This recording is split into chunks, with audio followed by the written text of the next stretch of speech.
আপনারা দেখতে পাচ্ছেন এই জায়গায় শহীদ হাদির সমাধি করা হবে। দেখতে পাচ্ছেন সামনে যেই উঁচু জায়গাটি দেখা যাচ্ছে সেটি হচ্ছে কাজী নজরুল ইসলামের সমাধি।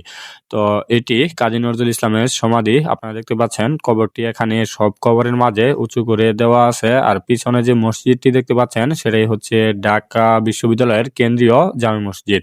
তো এখানে আরো অসংখ্য ব্যক্তিবর্গের কবর রয়েছে। বিশেষ করে এখানে পটুয়া শিল্পী কামরুল হাসান দেখতে পাচ্ছেন তার কবরটি, তার ঠিক পাশে শিল্পার্জ জয়নাল আবেদিনের কবরটি রয়েছে। আপনারা দেখতে পাচ্ছেন শিল্পার্জ জয়নাল আবেদিনের কবরটি, তার ঠিক পাশে রয়েছে শিল্পী গুরু শফিউদ্দিন আহমেদের কবর, ওই যে পাশে দেখতে পাচ্ছেন এটি। তো এখানে বলা যায় যে বাংলাদেশের নামকরা কিংবা বিদ্রোহী বা যারা জাতীয়ভাবে উঠে আসছে, যাদের কি বলবো আপনারা বুঝতেই পারছেন যে যারা আসলে বাংলাদেশের জন্য কোনো না কোনো দিক দিয়ে অবদান রাখছে তাদের কবরগুলোই এখানে করা হচ্ছে। ঠিক এর দক্ষিণ পাশেই শহীদ হাদির কবরটি দেওয়া হবে। এখন পর্যন্ত যা জানা গেছে দেখতে পাচ্ছেন, আমি ঠিক সেদিকেই যাচ্ছি।